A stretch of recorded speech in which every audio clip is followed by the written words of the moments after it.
Hi everyone. Today the Branson fam is collabing with Sir Willow or George or the Confessions of a Theme Park Worker. And he is that because he has worked at several different theme parks and we can't wait to talk to George. So let's roll that intro and let's get started.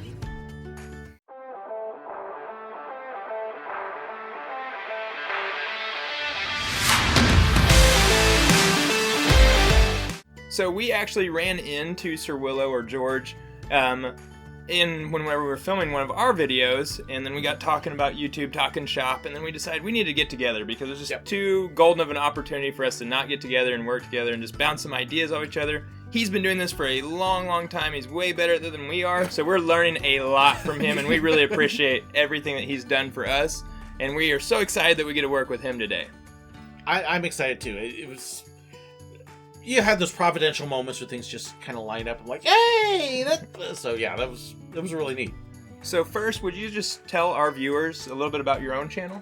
Okay, so it's called Confessions of a Theme Park Worker because I've worked at 3 different properties, but one of those properties, I started off at Busch Gardens when I was teaching in Tampa, Florida.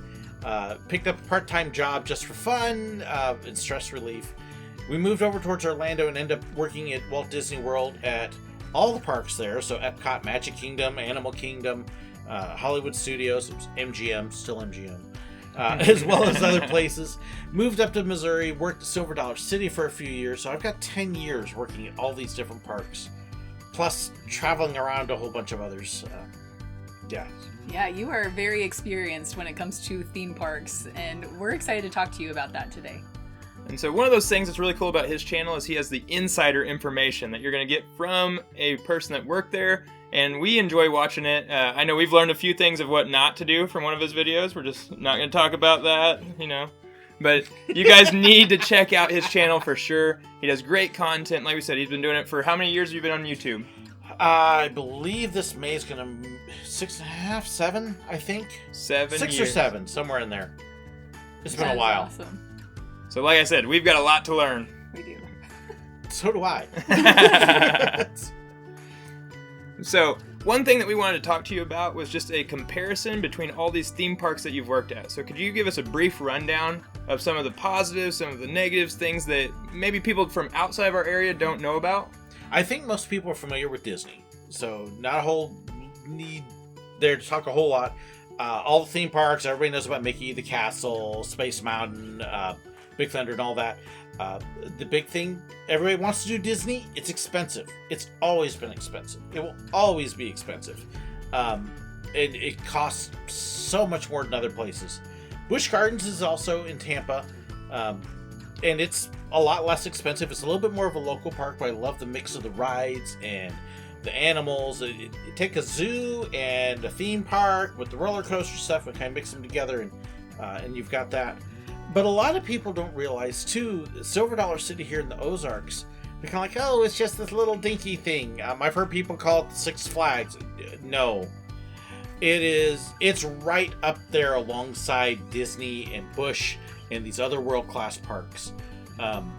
Silver Dollar City was really kind of the ones that started the Christmas. See, my dog's even excited about it. I love Silver Dollar City. So Christmas at a lot of theme parks is huge now, but a lot of people don't realize it really was Silver Dollar City that started that whole huge thing, and they've still, I think, got the best Christmas production around. My dog even agrees. She loves Christmas. She loves Silver Dollar City every time we mention it. Silver Dollar City is just an amazing mix of the rides, the food, the shopping, the crafts. It's got something for everybody. And it's not huge, but there's just so much there. It is. And it's cheaper than Disney. Very true. Yeah, I think for a lot of families who are kind of in the Midwest, they might have heard of Silver Dollar City, but they're like, Disney is where it's at. But you know what? I say give them all a try. Like, if you can afford it, if you have like different seasons that you can go and travel and try those different places out, don't always go to one park. Try out different parks. There's this weird mindset that you get with the Disney people that there's nothing outside of Disney. Why would I want to go anywhere else? There's a whole world out there. Even just in Orlando, there's Universal, which is amazing. But you can come to Branson. You can take a couple days at Silver Dollar City easy.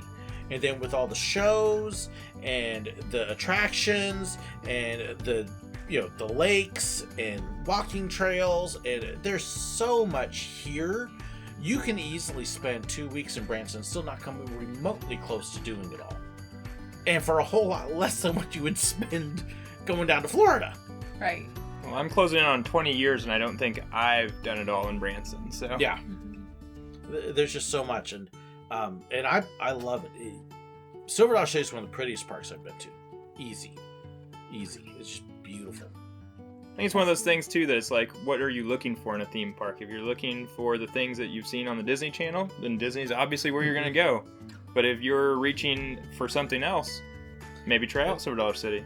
But a lot of people don't realize too, Silver Dollar City and Disney have had this kind of weird relationship over the years. Silver Dollar City just announced that this is the last year for Fire in the Hole. But, building a new one, huge history with it there.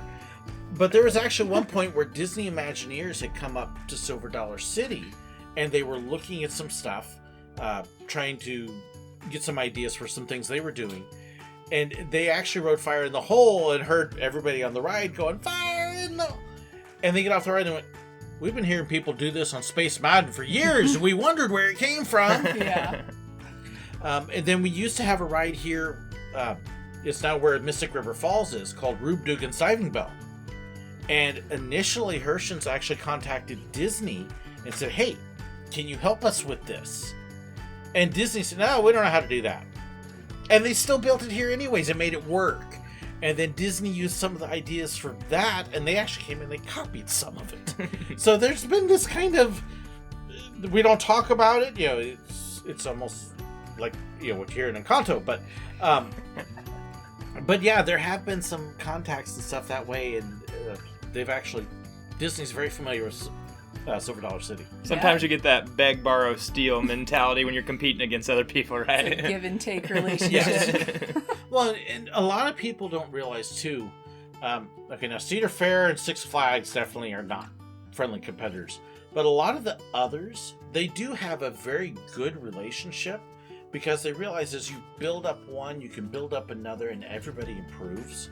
So Silver Dollar City is part of a small chain of parks, but you have other parks like Holiday World in Indiana that will actually connect and work together.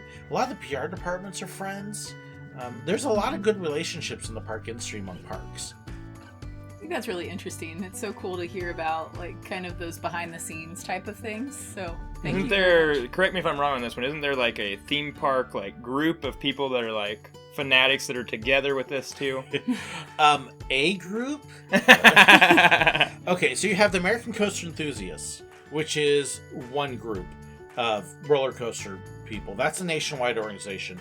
You've got some statewide organizations like the Florida Coaster Club, the Greater Ohio Coaster Club, the California Coaster Club. There is also the National Amusement Dark Ride. I'm totally getting their name. There's a whole group that's dedicated to just dark rides, like Fire in the Hole and the Flooded Mine. And they travel around to visit these things and work for the preservation of them. There's a Carousel Society. You've got the industry, the IAPA, International Amusement and Park Association, I think is what it is. It's a whole professional organization of industries connected to amusement and theme parks. And they've got a huge convention down in Orlando every year. They'll show off new rides and concepts and everything. So yeah, there's a lot of different fandoms as well as professional organizations, and people don't realize how huge it is. And we love watching your videos that are about those things, like the ride enthusiasts and things like that. We recently watched that one, and that was we learned about the Schmeck seat. Yes, the Schmeck seat. The Schmeck seat. Okay, so I know I'm gonna have some people wait. What? So if you go on an old roller coaster, a wood roller coaster, and the trains will have 3 benches in them, in each car. Not true in all wood coasters, but generally, the back row of that first car, you get more of what we call airtime. And that's that sensation of floating out of your seat. And many coaster enthusiasts, me included, airtime is what we love. The more airtime, the better. Get me floating up.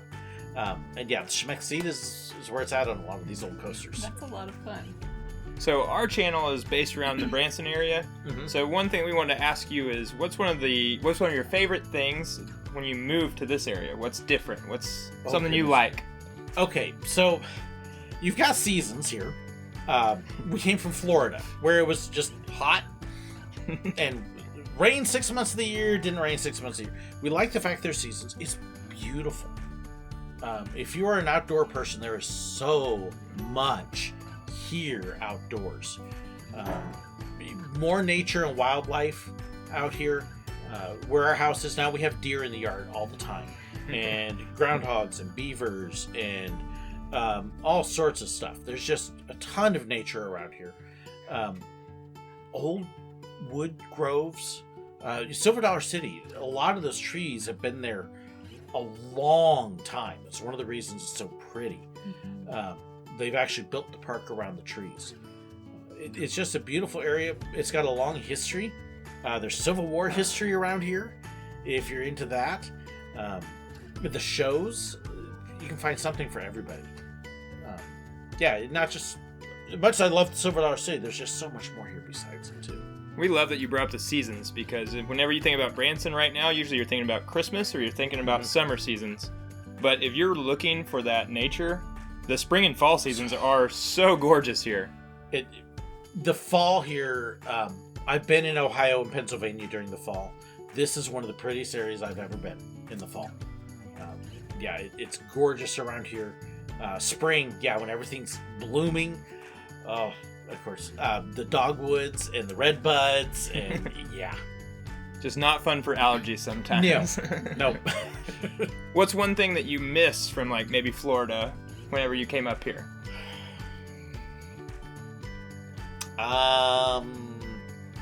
Okay, so I missed some of their theme parks being closed, but Silver Dollar City makes up for that, honestly. This is going to sound terrible. There isn't a whole lot about Florida. We don't miss the bugs. We don't miss the heat. We don't miss the swamps. There was more stuff that would get you sick in Florida. We don't miss the gators and having to dodge them on the roads. Literally. You'd have to drive around the gator when he's walking across the road. You can walk on grass here. So this sounds crazy. If we had some friends down in Florida that we brought up here, about 3 years ago or so. They had never really been outside of Florida. And so we took them to one of the parks with a creek there. And we said, okay, take off your shoes and walk on the grass. What? Because you can't walk on the grass in Florida. It's hard, it's stiff, it's spiky, there's fire ants and bugs and other stuff. We're like, take off your shoes, walk on the grass, and then go into the creek. Because in Florida, you literally do not go into the streams or creeks if you can't see the bottom, because there's gators and snakes and other stuff.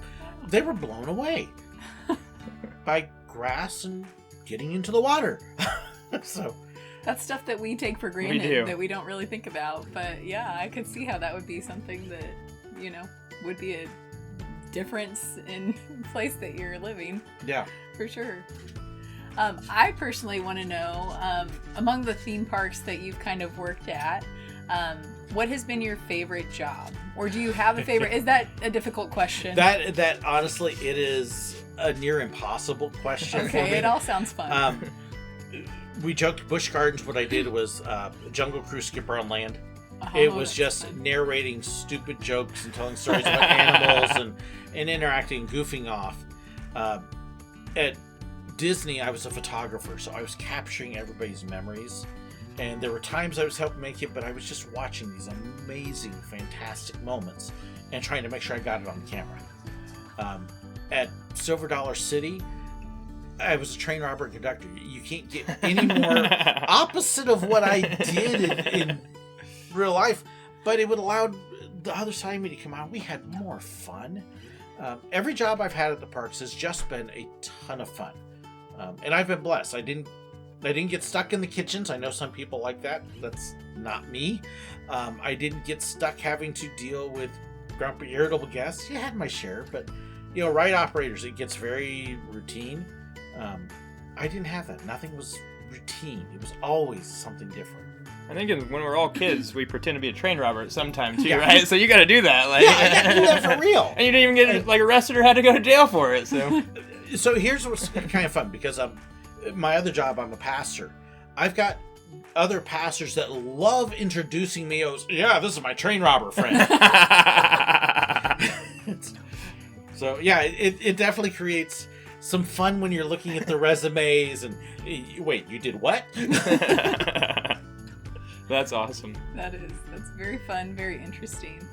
I'd say the train robbing was probably... Okay, so the story behind that, I actually went to get a job on one of the roller coasters, is Ride Up. And just in talking with the interviewer, he kind of looked at me and said, well, have you thought about working on the train? That's going to be acting, right? And he says, well, yeah, but it's still part of the parks, the operations department. Sure. It was just one of those deals that it's such a unique job in a park. Because you've got all your safety procedures, but it was always different, always changing. How many parks even have train robberies anymore? Not very many. I think Tweetsie, I know, does it. Knott's Berry Farm does it. And theirs isn't the same anymore. And a couple others. There's not many places you can go and get robbed. And think it's fun. Right. Get robbed safely. Yeah. Safely get robbed. Smile on your face. And yeah, we did. We just had a ball. An absolute ball. That's awesome. Yeah. I think that your history with being a pastor fits so well into that, with your interactions with so many different park goers. So that is just so cool that all of that has fit in. Like you said, your resume is just it's an interesting resume. Crazy. Well, and then of course people wait, you're a pastor and you rob trains? I'm like, no, we would tell people we're just taking up offerings. It's tithing on the train. Yeah. Do you have anything else that you just want to tell our viewers about your channel or about you in general? We've been really blessed. We talk about all these fun jobs, but the amazing thing that's happened with all of the goofy stuff at the parks is it has created so many openings and opportunities. You think about the people that you connect with every day, and you have an opportunity to make somebody's day. To see when they're having a bad time, you watch the families come in, they're in a bad mood, they had a bad start, and you have that opportunity to turn that around completely in a way that you don't at other places. The Silver Dollar City, one of the things I absolutely loved, the Hershens were very strong in their faith. They laid a foundation in the whole company, and I had a couple times when I had people on the train that you could see that there was something not going right, and I was able to step out of the role as a conductor and immediately into my role as a pastor. Okay, I see what's going on. Can I pray with you? And you don't get that at a lot of other parks. They've got the church services every Sunday. They've got the hymn sings all the time. It was an amazing opportunity to be able to go in and preach at the church in the park. How many parks can you say that you can go and you can preach at?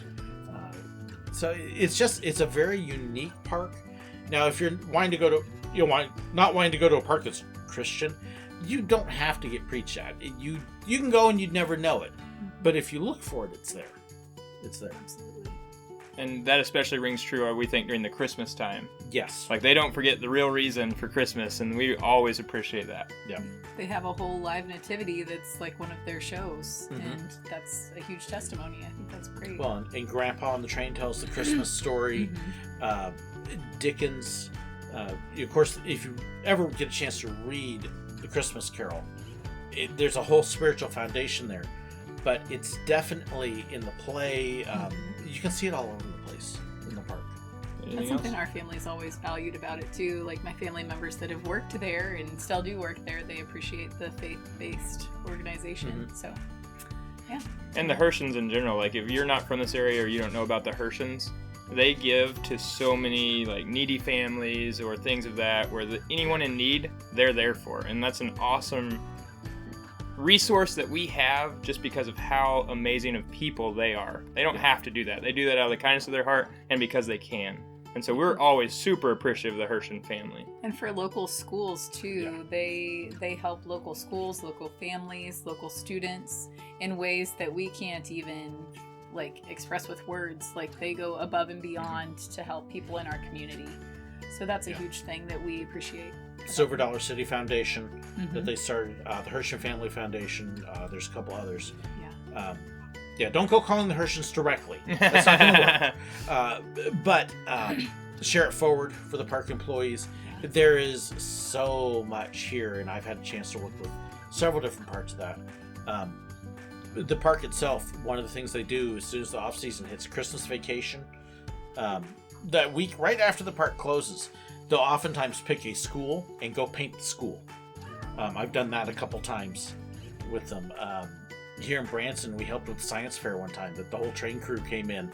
Oh, that's and awesome. We were just doing mad science stuff and had hoverboards or throwing kids around the room on the hoverboards. And just, stuff that you do through the park that nobody ever knows about. And we appreciate that about them. And the entire Silver Dollar City organization and everyone that works there is always super pleasant. They're always good people to be around. And like you said, sometimes people are frowny. They get there and then they get happy. Yep. And I think that's what the whole thing about an amusement park is supposed to be about, is to have those people feel happy. Yes. So, not to put you on the spot here, here's a random question for you. Silver Dollar City recently is expanding, correct? Can you tell us anything on that front?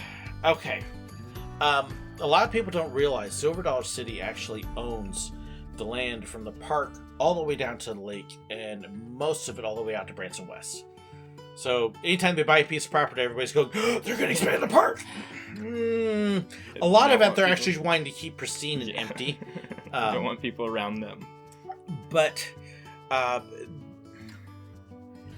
there have been talk and rumors behind the scenes of eventually expanding the park down out towards where the train robbery is now.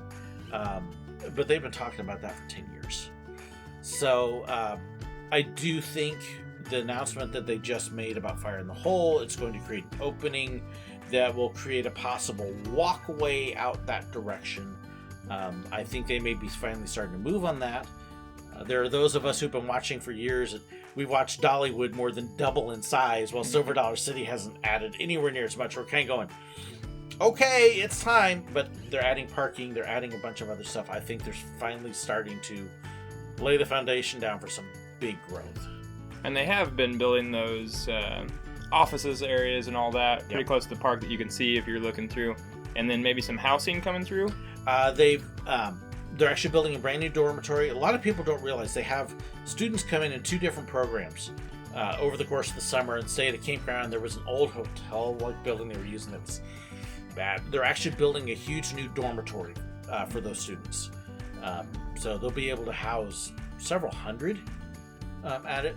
Yeah, it's going to be a great addition expansion. And it looks really nice. Like, we've driven past it. Like, it looks like it's going to be an incredible space. And I can't imagine being like that college-age kid that gets to go hang out with people. I mean, it just adds to the college experience, in my opinion. Yeah. I've actually seen a lot of people ask questions to us about things to do in the Branson area because they're coming to work as an intern or something like that. And they're really excited about that. But they're like, I don't know what's in Branson. Can you guys give us some suggestions? Okay. So one of the really neat things about working at Silver Dollar City that they may not realize, there's 130, 150 shows in Branson. If you work at Silver Dollar City, you basically get into every single show free as long as they've got openings. Most of the tourist attractions, Ripley's I'm pretty sure is on there, and some of the others, you bring your pay stub, you get into those free. There's a lot you can do free. We figured my second year at Silver Dollar City, just for fun, we kind of kept a tally of how many tickets we got into different shows and other stuff, and we came up that we got probably $5,000 to $6,000 worth of free admissions to stuff over the course of a year. That's impressive. Very impressive. So thank you, Branson. That's a huge perk of working at Silver Dollar City. And when you retire from Silver Dollar City, you still get some of those perks as well. Yep. If you're there for 20 years, I want to make sure I get my numbers right. I think it's 20 years. You get the plaque with your name on it, dedicated somewhere along the way. So yeah, there's always a reminder that you've been out there, and yeah, if you've been out for a while, yes, you definitely get some extra perks along with it. Thank you for letting us swing by. We appreciate it. Happy to have you. And thank you for being so influential in our own channel and helping us along our way too. Yeah, you've given us some really great tips and tricks and things that like we said, we're learning every single day in this YouTube business. So make sure that you guys check out Sir Willow. Confessions of a Theme Park Worker. His channel is very interesting. So we really enjoy it, and we know you will too. So check it out. Until our next adventure, fam. We'll catch y'all later.